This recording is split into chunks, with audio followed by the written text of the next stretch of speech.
Are you nervous? Yes, don't be nervous. Let me tell you why you shouldn't be nervous. And I think you may have heard me tell this story, but I'm going to tell it again. It's one of my favorite stories. And as my father always used to say when we accused him of telling the same story, he says, but I can only tell the stories that I know. So Jacqueline Dupre, 5 years old, went in for a competition. It was her first competition. And her mother told me this and described the scene. She's 5, she's got her cello in her hand and she's running through the corridor like this. One of the mothers saw her, the other mothers, and said, well, I can see that you've played. She said, no, I'm just about to. She was 5. She was 5 years old and she realized what a privilege and a joy it is. Look at these people. They're just dying to hear you play. Are you feeling nervous now? Less. Less, good. Okay, Brahms, you really want to do the first movement? Great, okay, off we go.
I'm going to stop you because we don't have a lot of time. Bravo, very, very good.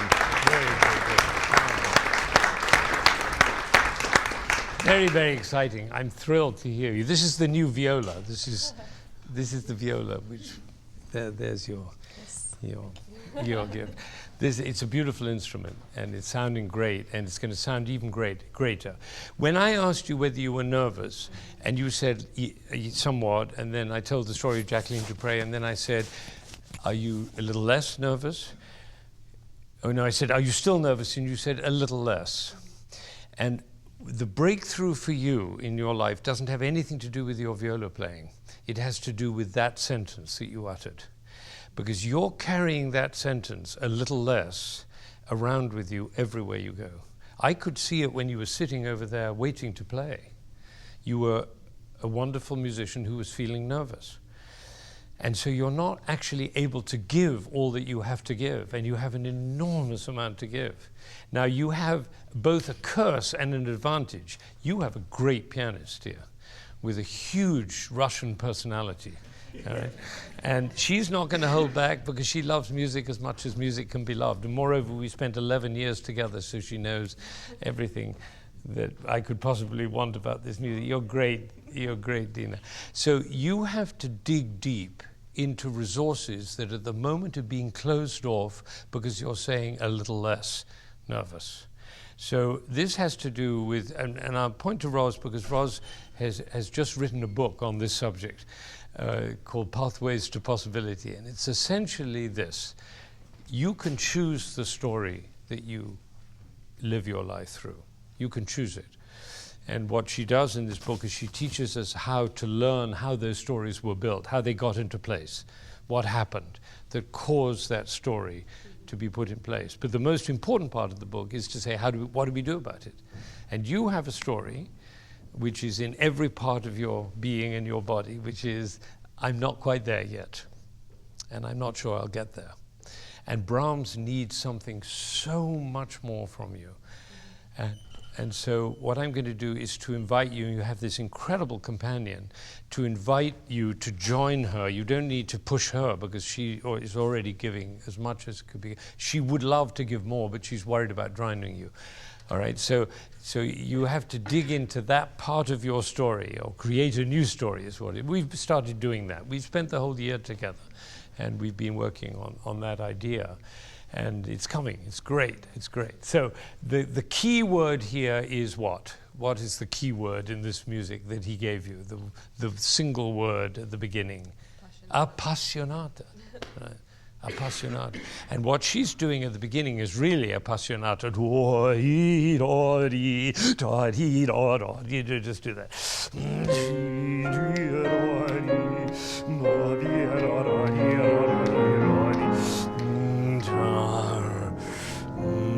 Right, so you're going to come in there, appassionato, right? And if, Dina, if you could make the second bar the result of the first one, so it's so that C goes to B flat, so that's all one gesture. It needs to move a little bit more.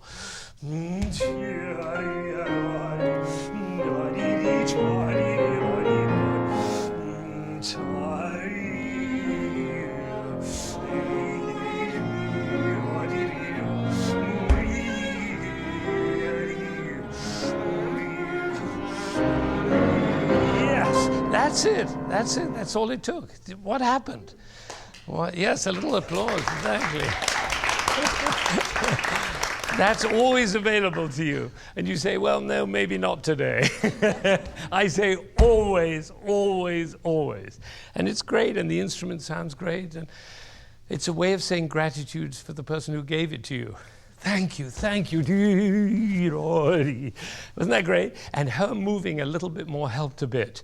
Did you notice that? It helped a little, being a little bit more in one in a bar. Try one more time.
Do you know what it says there? You know the word it says there on that note? Do you know what he wrote?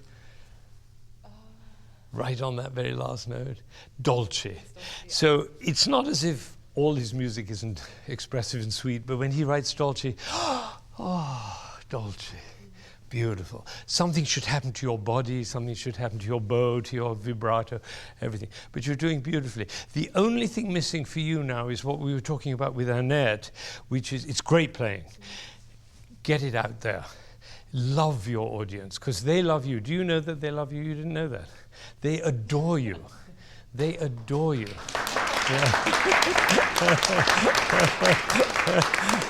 So you don't have to take my word for it. They adore you. Love them back. Right? So just give it away, give it away, give it away. Should we just try from, it was beautiful. Yes, very good.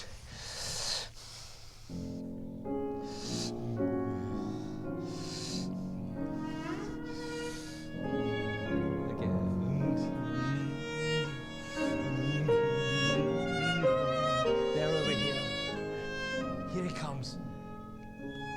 Dolce.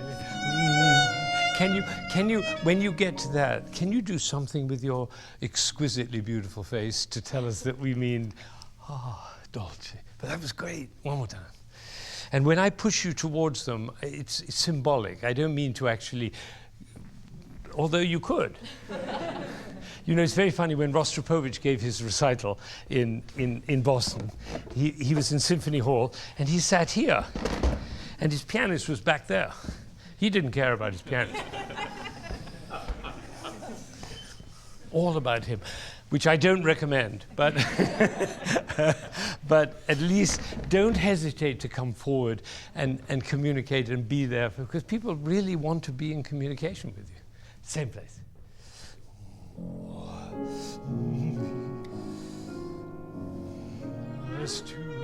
Why are you actually looking at your finger?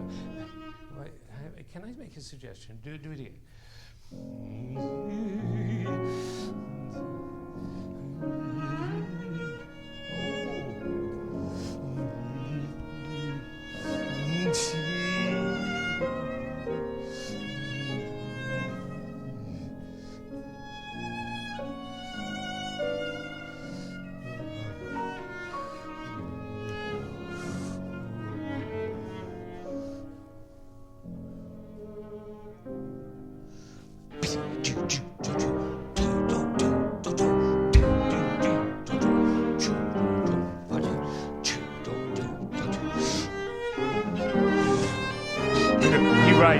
He writes ben marcato here.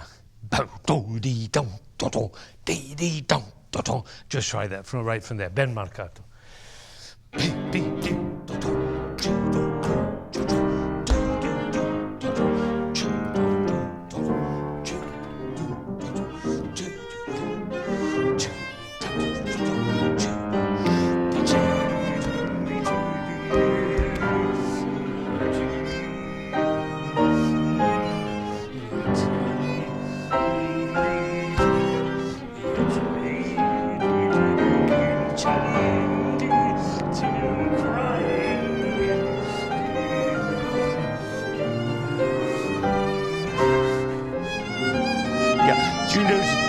One. Dia, has a demure. Dia, crying, weeping, dying, sighing,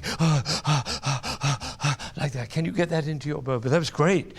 One more time from dee-da, dee-da.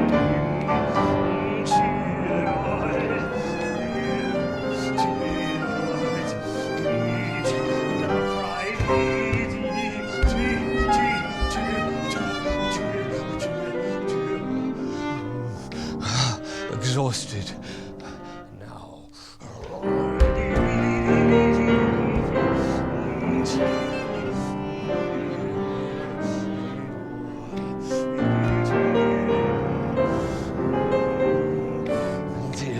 Yeah, I did that. That was my fault. Great. Now you're doing beautifully. That's great. It's more fun, is it? Are you feeling nervous now? Of course not. That's the secret. Nervousness is egotism. Shy people are arrogant. You never thought of that. Because you notice about shy people, they always talk about themselves. Oh no, I'm not good enough. Oh no, this is too difficult for me. Oh no, I can't do that. It's always about I. A mother with a child in a burning building runs into the building and doesn't think about herself at all. Right? And Lao Tse said something so beautiful. Because of deep love, we are courageous. The mother isn't thinking about whether she's courageous enough. She doesn't care about it. She says, am I courageous enough for this, I wonder? No, she goes in there. What gets her in there? Love. Love. That's all that matters. So if you can presence love for your music, for the instrument, for yourself, for the audience, for the music, for Brahms, for life, that's all that matters. And then the courage will come. Do you want to do the end? That final section is so beautiful. Do we have time? Yeah, we do, just the final section. Yeah, sorry, yeah. That last whole, yeah, exactly. All right, here we go. Can you just throw me? Yeah, thank you. Yeah, from there.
Good, it's beautiful. Your enemy is your control and your comfort. Because this, you see, Brahms was closely related to the Gypsies. Not family-wise, but he loved Hungary, he loved Gypsy music. And this is Gypsy music.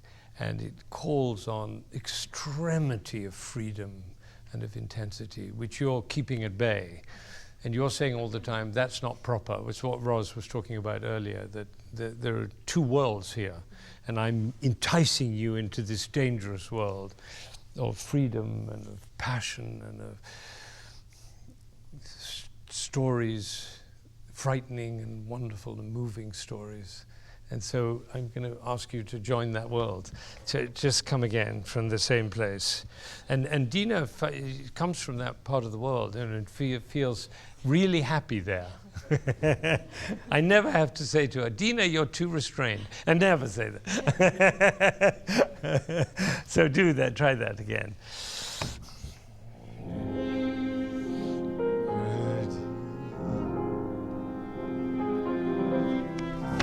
Can you make yours as expressive as hers? Look how beautifully she does, and then you match it.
So let me tell you about this applause. They're not saying, "Bravo, Aria, you're doing great, and you've got a wonderful viola, and you play well, and you'll pass your exam." They are saying, "Thank you for opening up a world that we couldn't have entered without you."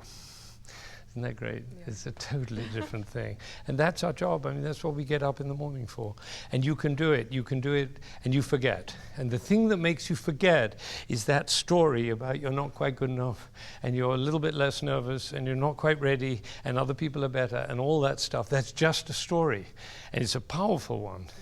And you'll get a lot of corroboration from other people, because you're in the cafeteria and you say that, and then another violist will say, "I know exactly how you feel."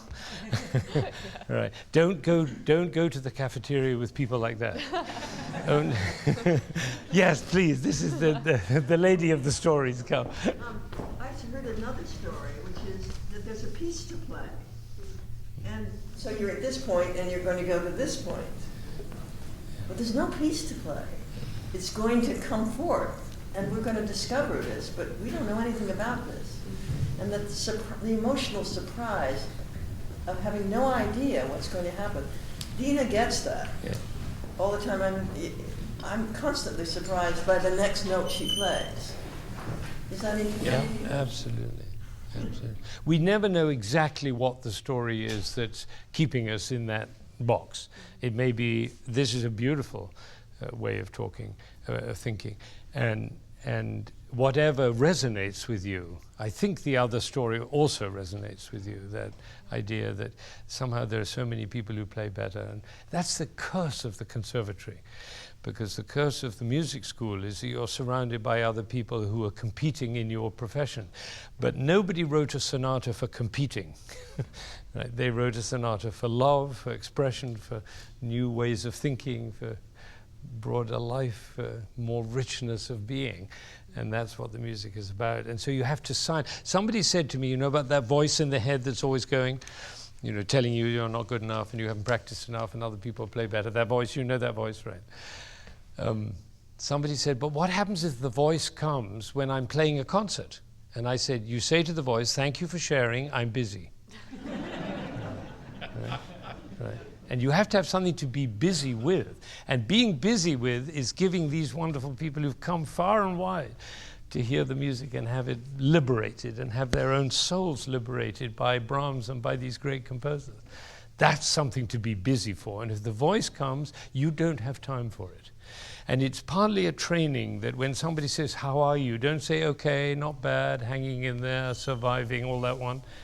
You know, just get used to being. And Roz said something this morning. She got in the car. She said, "I'm feeling so great. I just watched ballet." She said, "I watched a program about ballet, and I feel as though I can do anything."